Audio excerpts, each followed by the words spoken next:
must stop the terror. Now watch this drive. How do you like my garbage truck? This truck is in honor of Kamala and Joe Biden. Wakanda forever. Minnesota! Please clap. I know the human being and fish can coexist peacefully. Rick, I'll tell you what. 10,000 bucks? $10,000 bet? I'm not in the betting business, but okay. Spencer Cox is a former telecom executive who always seems like he's auditioning for the title of America's guiltiest white guy. I'm a Republican. I'm a Democrat. Go Jazz. Rip City, go Blazers. Disagreeing better, not disagreeing less, is the answer.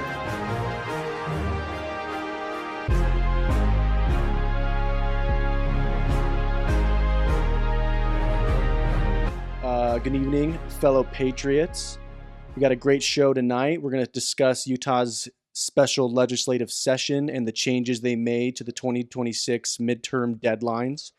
We're going to have a discussion on Spencer Cox's Disagree Better event that he had last night in Washington, D.C. And we're going to talk a little bit about the tax hikes that the Salt Lake County Council approved as well. A lot of things happened last night. So let's just begin our main story, which is the special legislative session and the bills that were passed last night. So last night, the legislature passed a series of bills and resolutions. They repealed a bill that they passed earlier this year, banning public unions from collective bargaining after union leaders collected enough signatures to create a ballot initiative forcing a hard repeal in 2026. This would have been a major loss and embarrassing loss to the legislature. So rather than having to fight a ballot initiative and a well-organized union ballot initiative, they decided to just go ahead and repeal the bill before it even took effect. It wasn't even scheduled to take effect until next year, 2026. But they, facing a potential well-organized ballot initiative, they repealed it. As we've discussed before, I've brought this up before, this would have been a major tool for turnout for Democrat voters in the 2026 midterms. They did this in 2018 with the ballot, or with better boundaries and medical marijuana. They purposefully strategized to put those issues on the ballot in 2018 to help drive out Democrats, to help Ben McAdams defeat Mia Love in 2018. So obviously 2026, there's still a lot of fights going on with what the congressional districts are ultimately going to look like. But whether the Democrat district that Judge Gibson was able to essentially order to be implemented is finalized, or whether they are able to, whether the Republicans are able to prevent that from happening by taking their fight to the Utah Supreme Court or the United States Supreme Court. The Democrats want to guarantee that they have turnout. It's already going to likely be a high turnout election for Democrats anyways, because it's a Trump midterm. The Democrats had pretty good turnout in 2018.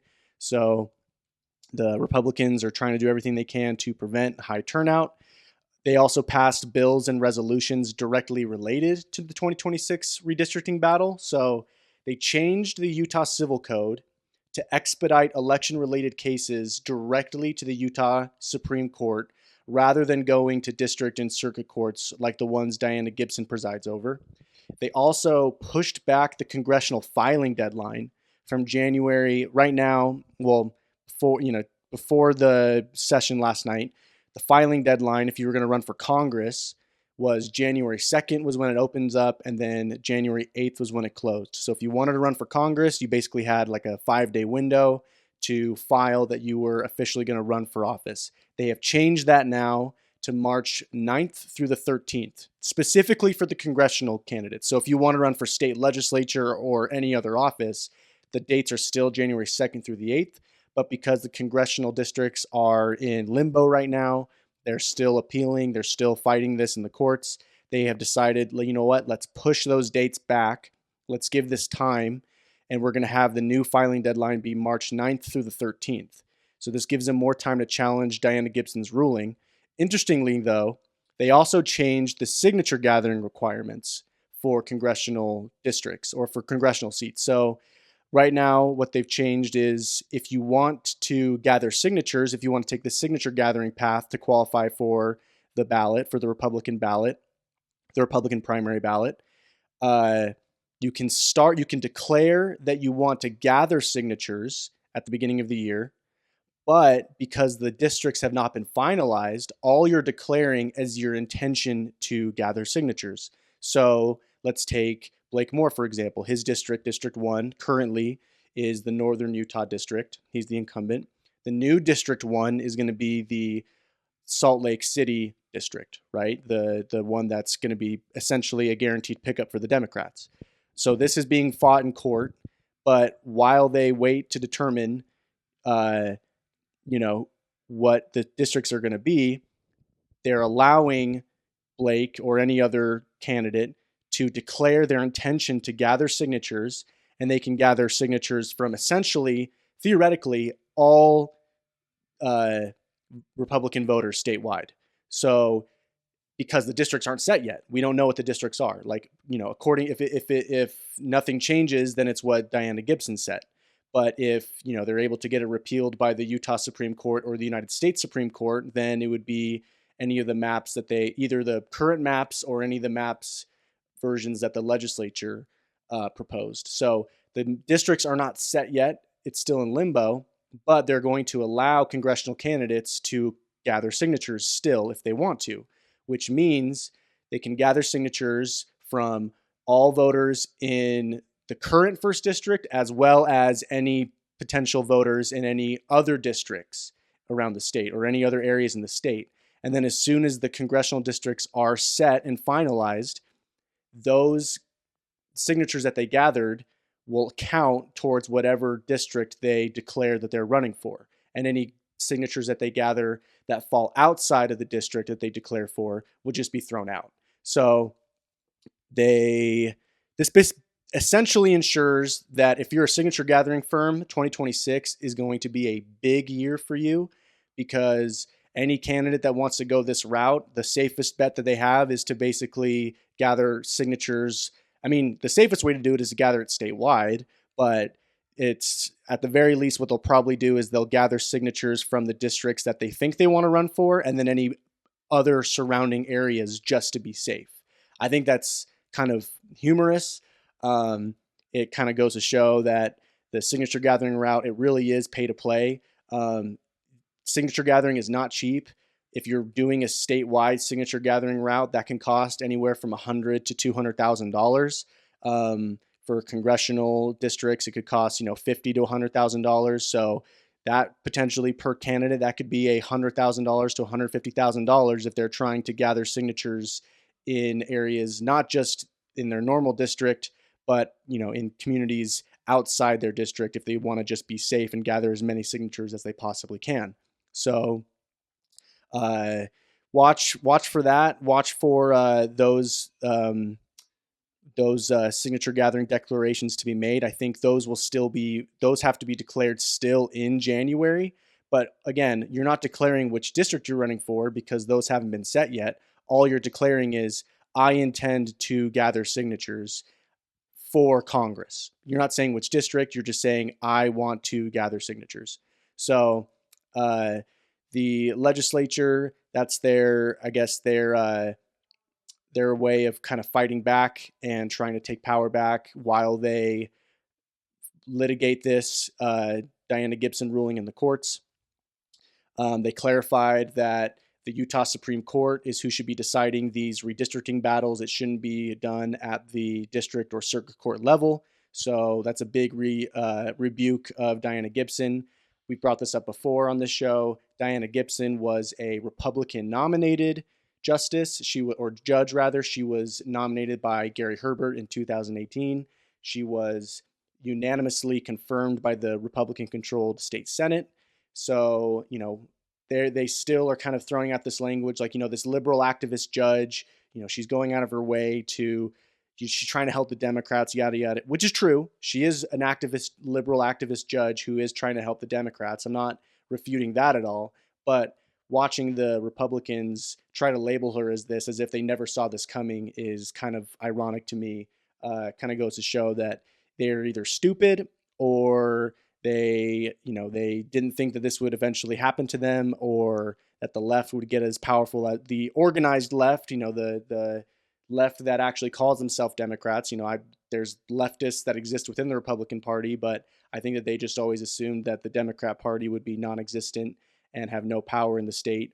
And as soon as, they start to become a lot better organized and a lot more well-funded, then they start to, complain about this issue.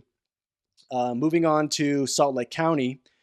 Meanwhile, last night, the Salt Lake County Council voted 8-1 on Tuesday night to raise property taxes by 14%. Salt Lake County Mayor Jenny Wilson, she initially proposed a 20% hike back in October. So they, rejected her 20% hike proposal. They ultimately went with a 14% proposal. They're hailing this as if it's some major victory because it's not as bad as it could have been. Of course, only Utah Republicans would ever, say that a 14% tax hike is a victory.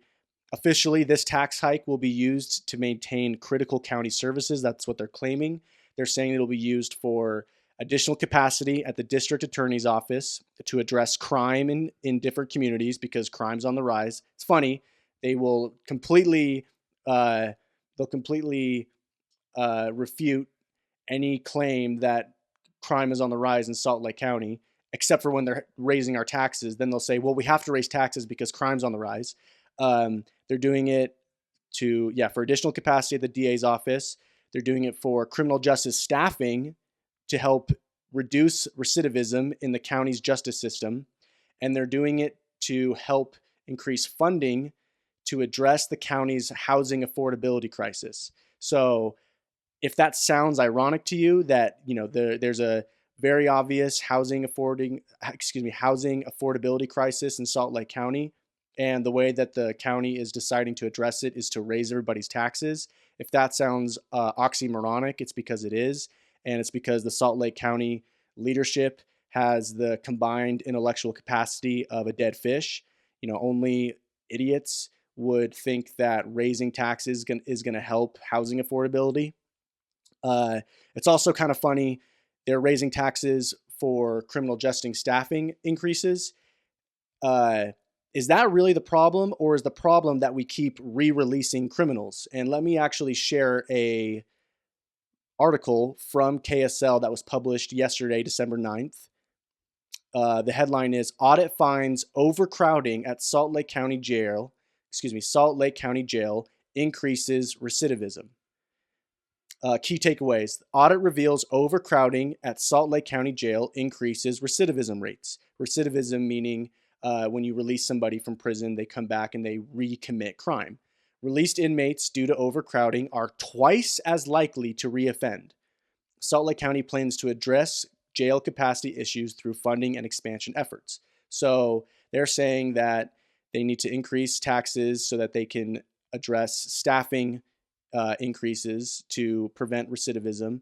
I just find it funny that this article, the article is like this study. Yeah, after analyzing 100 randomly selected overcrowding inmates released from 2025, auditors say they identified 29 released individuals who were rated at the highest risk level on a test measuring the likelihood of reoffense.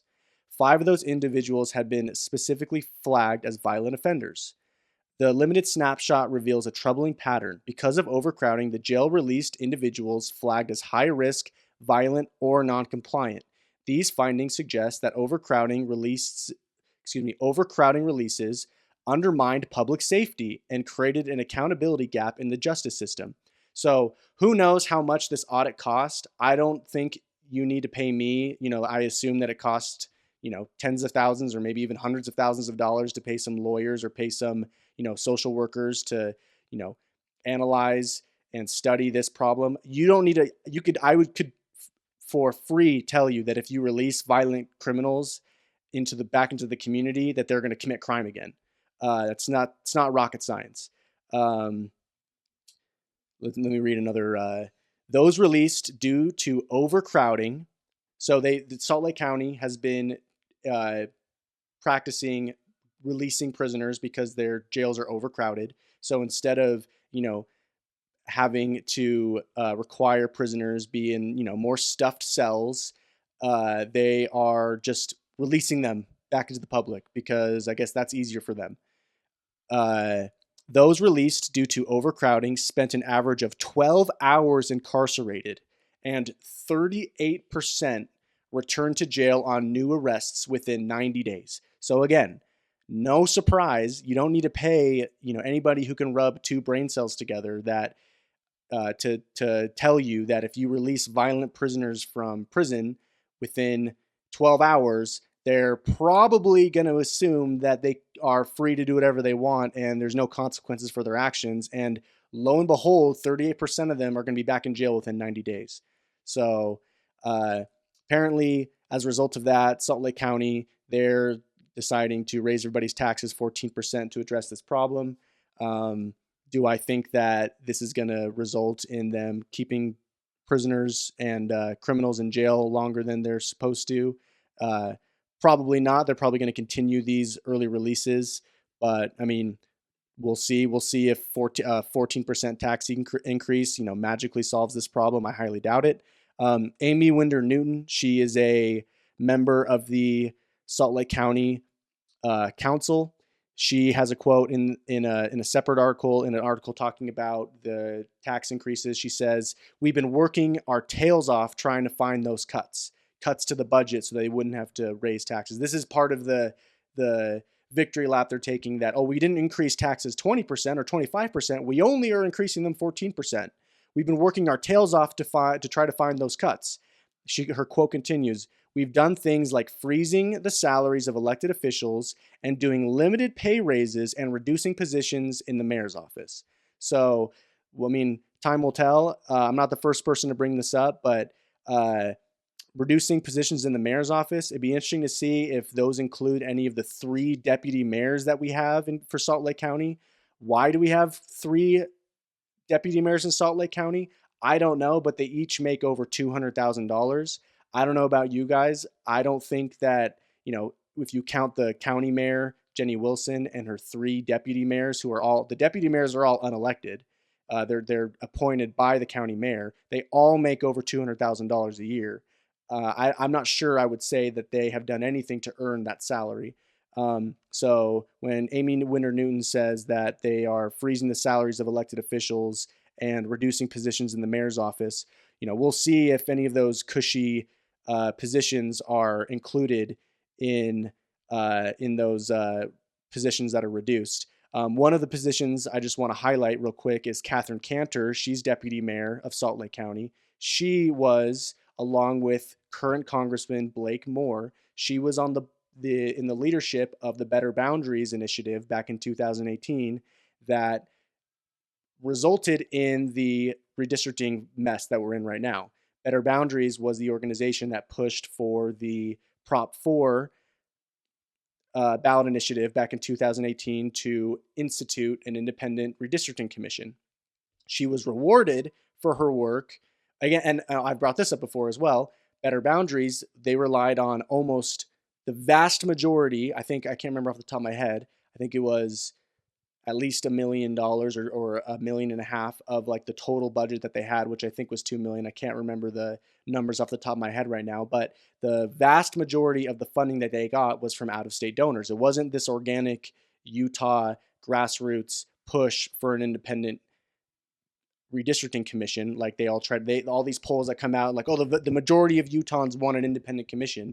I mean, if that were true, Utahns would have been donating to the Better Boundaries the Better Boundaries group to support that initiative back in 2018, but they weren't. The vast majority of the money was coming from out-of-state donors, and she was rewarded for her work, her leadership in that role, with a cushy $200,000 salaried position in the deputy mayor's office, or in the mayor's office as a deputy mayor. Again, she doesn't have to run for re-election. The only one that has to run for re-election in the mayor's office is the mayor, Jenny Wilson. Deputy mayors is an appointed position. So she helps change Utah's redistricting process, and she's rewarded with a cushy salary with amazing benefits. So we'll see, if her salary gets cut or, if that position gets removed. I highly doubt it. So to recap, here in Utah, we've got tax hikes in Salt Lake County. We've got public unions holding our legislature hostage, and we've got congressional candidates collecting signatures statewide while they try to figure out which districts they run for. Meanwhile, we've got our governor, Spencer Cox, flirting a presidential run in Washington, D.C. with Democrats and the corporate media at another Disagree Better event. And let me just say for the record, every time I type out Disagree Better or like say it, I almost say Disagree Butter because that has become synonymous with me. And I see Disagree Butter in the group right now. So every time I see it doesn't help. I'm not trying to slam you, Butter, but every time I see Disagree Butter, I want to say that when I'm talking about Disagree Better. But Spencer Cox, last night, he was in Washington, D.C. at the Washington Cathedral. It was an event sponsored by BYU, and it was co-hosted by the Democrat governor of Pennsylvania, Josh Shapiro, who, among many things, he's pro-illegal immigration, he's pro-open borders. He was signing bombs. They were at a munition factory that was being used to drop bombs in the Russian-Ukraine war. I think that's pretty disgusting. So they were doing a Disagree Better event. I actually went ahead and listened to the full replay of the event. I do not suggest you do the same. It was pretty pitiful. And I mean, a lot of the same liberal buzzwords that you hear come out of Spencer's mouth, every time he talks. A lot of the, like turning down the temperature, praising himself for how good of a person he is and how good of a person Josh Shapiro is. And, they spent a good amount of time. It was like, I think 30 to 45 minutes answering questions from, I can't remember her name. She was something Guthrie. She's an ABC, I think ABC. She's a mainstream media anchor. Essentially, laying the blame. Josh Shapiro blamed the current state of political violence. He blamed that on Donald Trump. Spencer Cox, they asked him, like, who do you blame for the current state of, political violence and political discourse, negative political discourse. I'm quoting him directly. He said, if you want to be angry at somebody, be angry at the social media companies. I have like a tinfoil hat conspiracy. I think, you've seen John Curtis. He's come out with Mark Kelly.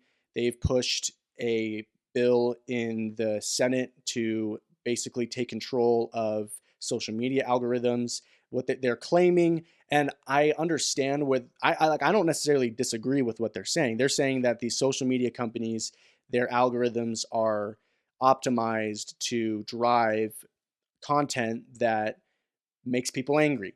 I don't necessarily disagree with that. I think that the algorithms just period are being optimized to drive people back to the site no matter what. So if you are a sports fan and you don't care about politics at all and you go on Twitter, the algorithm is going to recognize because all you follow is ESPN or Fox Sports or BYU Athletics or whatever, and it knows that. When I go on Twitter, I'm following people who are talking about Utah politics, specifically people who are talking about, the liberal Republican problem here in Utah.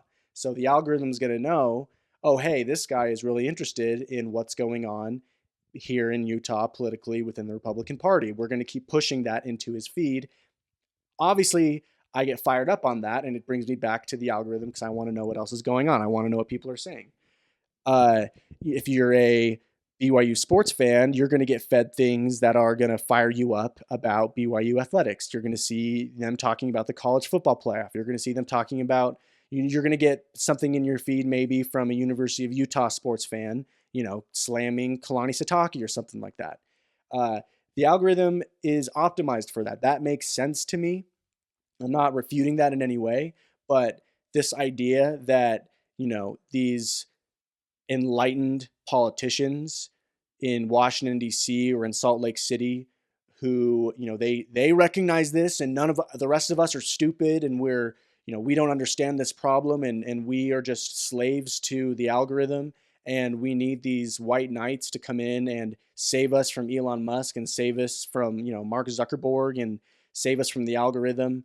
And they're going to essentially, ban these algorithms, and, they're going to require these algorithms to stop being as, as harmful in their words as they say.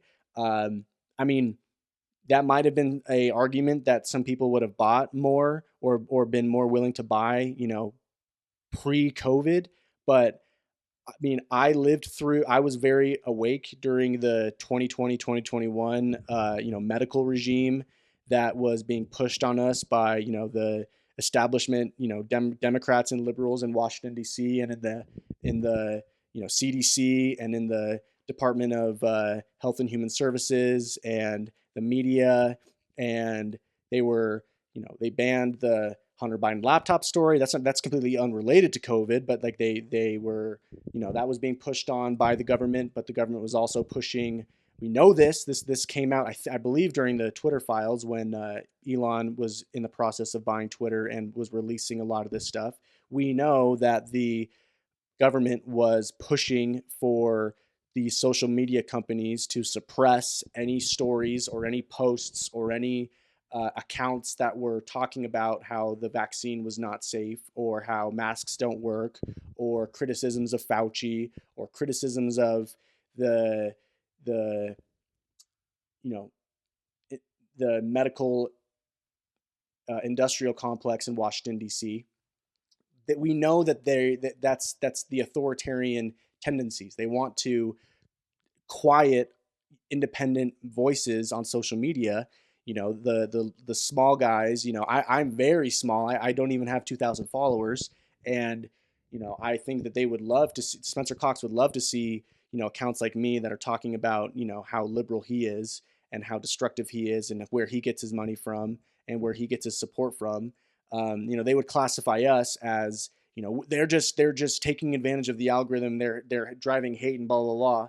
And it's like, okay, you can blame it on the algorithm. Why don't you turn and look inward and blame it on yourself? We wouldn't have such a problem with you if you were actually fighting for the people, but you're fighting for yourself. That's what's making us upset. I don't care about sports. I don't care about, I don't care too much about, movies, or spending time on social media to talk about movies or other things. I mean, I do on occasion, but, for the most part, the thing that fires me up is watching the organized and managed decline of our state by the Cox Industrial Complex in Salt Lake City, the Gail Millers, the Ryan Smiths, the billions of dollars that we're giving to Ryan Smith to update the Delta Center and to bring in MLB teams and NHL teams and stuff like that. That's what fires me up. Don't blame the algorithm for that. Blame your shitty leadership. So,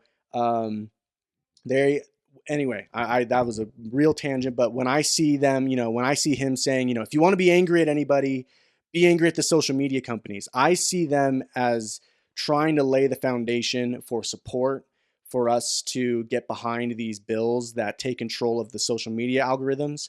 I'm critical. I believe I am fairly critical of Elon when I need to be, and Zuckerberg when I need to be, but I do not trust them. But I do not trust John Curtis. I do not trust Spencer Cox. I do not trust the United States Senate when Mark Kelly and these establishment politicians who say they want to take control of the algorithm. I think that's a complete disaster. He came in support, Spencer Cox did, of Australia's social media ban for kids under the age of 16. I don't know. I mean, in the theory, I don't know. I don't know how I feel about that. I don't have too strongly of an opinion about that either way. I think I'm pretty open to the arguments on either side. I understand the arguments in favor of it. I was very lucky that I didn't really have social media growing up, and I had a pretty normal childhood. I think I was probably one of the last generations that had a pretty normal childhood where there wasn't too many, smartphones in school. There were, but not nearly as pervasive as it is now. But I also understand the arguments of, these phones can be used as, tools to, record liberal teachers and record violence that they're facing in schools and record some of the things that they see that they really don't want parents to see or want parents to be aware of. So I mean, I don't have kids that are 16, so I don't really know if I have an opinion on it, but it's funny. Like my knee-jerk reaction to seeing Spencer Cox come out in support of it is to immediately be against it. So maybe if you guys have any thoughts on that, put in a speaking request and share what you think about banning social media for kids under 16. But I think one thing that was funny is towards the end of the discussion, they asked about a potential presidential run for either Josh Shapiro or Spencer Cox. Spencer Cox immediately said, he said, or the moderator asked, are either of you, or is there presidential ambitions for either of you? And Spencer Cox immediately was like, well, one of us does not. Essentially implying that he has no plans to run for president. I still don't think he has any plans to run for president. I know a lot of people think that he does because he's a dead man walking politically in Utah. I don't think that he has a shot running for governor in 2028 for a third term or running for Senate if Mike Lee steps away. I think he knows that. I think that his political capital is completely cooked here in Utah. I think a lot of that leads a lot of people to think that he wants to run for president in 2028. I could be wrong, but I really don't think that he has a shot, and I think he knows that, and I think he knows it'd be a waste of time. I think more likely is he wants to be friendly with the Josh Shapiros of the world, the Wes Moores of the world. He wants to be the chairman of the National Governors Association and rub shoulders with his butt buddy Jared Polis because he wants the Democrats to see him as a guy that they can nominate to a cabinet position or to the head of an agency in Washington, D.C., or to a position like that. I think a lot of people were making jokes. Actually, the moderator asked if they would have a unity ticket between Shapiro and Cox, with Shapiro running for president and Cox as his VP. Kind of a split ticket, unity ticket in 2028, as if the American people have any type of appetite for that. And I don't think any Democrat, if you ask them, would want to see a Democrat president and a Republican vice president. To their credit, I don't want to see a split ticket president, vice president. I want to see two America First executives. I want to see I have my problems with Trump. I have my problems with Vance, but at the very least, they seem to be on the same page on almost everything. I don't want this uniparty, unholy alliance between Josh Shapiro, neoliberal Democrat governor turned president, with a VP of Spencer Cox. That's another neoliberal, politician. But in the interview, Cox was like, no, I'm not going to run for president. But they did a follow-up interview, I believe it was afterwards, with CNN. And I tweeted about this. It's on the top of my timeline. A lot of people are talking about this right now, where Cox, was glazing Josh Shapiro, talking about how he's, this incredible leader, and all the best presidents are governors, and he's, you have to, when you're a governor, you have to prove that you have the ability to get things done and execute. And because of that, we need another governor to run for president, and Josh Shapiro would make a great governor, and yada, yada, yada, yada. And it's like, dude, okay, we're sitting back here in Salt Lake. Like, what the fuck, man? Like, you are supposed to be this, you did this whole campaign in 2024. You had to walk back all of your pro DEI positions that you endorsed in 2022 and 2023. And you had to pretend like you're this, conservative warrior, that's cutting our taxes and defending our gun rights, as if we don't have the ability to Google, your position on vetoing trans bills. And, then you go out to DC where your real friends are, where you really wish you were. You can tell that Cox would rather be anywhere but having to interact with conservative voters in Utah. He would rather be rubbing shoulders with neoliberal media, mainstream media, anchors and governors and congressmen and senators.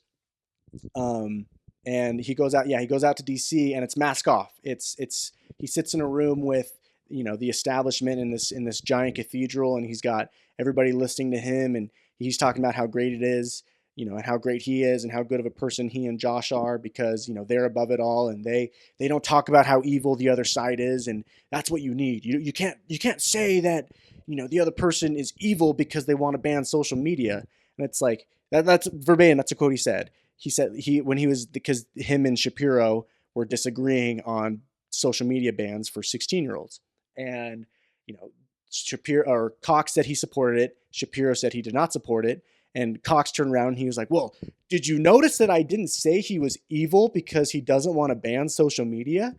And it's like, dude, nobody is making that argument. Nobody is saying, oh, if you want to ban social media, you're evil, or for 16-year-olds, or if you don't want to ban social media for 16-year-olds, you're evil. Nobody's saying that. People are saying if you support open borders and the replacement of Americans, that makes you evil. And that's okay to say because it is evil. So, Cox is still operating like it's, 1985, and we have this, homogenous society where the only real disagreements people have are between, should we raise taxes or should we lower taxes? Should we, increase, Medicaid spending, or should we lower Medicaid spending? Should we do, XYZ on regulation for, carbon emissions, or like, it's like, dude, that is not where we're at. It's not 1985 anymore. It's not 1992 anymore. We're in 2025, where we have a massive demographic crisis, and we have, literal satanic devil worshipers running our regulatory bodies. And we have foreigners who are promising to, double, quadruple the number of H-1B visas in the United States. That's where we're at. Nobody cares about this social media fight and saying that, the other side is evil for doing that. The other side is evil because they want to replace Americans and, wipe out our wages and silence us for, for standing up and pointing this stuff out. So, anyway, if you really want to, hate yourself, if you really hate yourself that much and want to hear what Spencer Cox was saying, you can find, if you just Google, or not Google, if you just search in Twitter, the official Governor Cox campaign. Sorry, not the campaign. I'm banned from the campaign. I don't see any of that stuff coming through. But if you search his official governor account, it's like one of his more recent retweets. He retweeted the live feed of the event in Washington, D.C. last night. You can go back and rewatch. I had to watch it at double speed because I couldn't sit through the whole hour and a half. There's like other four panelists that spoke at the beginning, and then you had Shapiro and Cox, the main event. I had to listen to it again at double speed because I couldn't stomach listening to it for more than a minute than I had to. But I know that Disagree Butter listened to it because last night I wasn't listening to it live, but I think that Butter was listening to it live last night, and he was live tweeting some of the things that Cox was saying. And I was like, oh man, am I really gonna have to go back and watch this and see what he was saying? Like, this is the last thing I want to do. But it was about as bad as you can expect. But anyway, while the Utah Republican legislature was standing up and trying to fight for fight to take back our congressional districts last night, Cox wasn't even in the state. He was his real favorite place, which is Washington, D.C. So I think it kind of goes to show his priorities. He calls the special session because he was asked to, and then he skips town and goes to D.C. to glaze all over Josh Shapiro and criticize the rest of us, commoners, for having the gall to criticize the left and criticize his buddies in the Democrat Party. So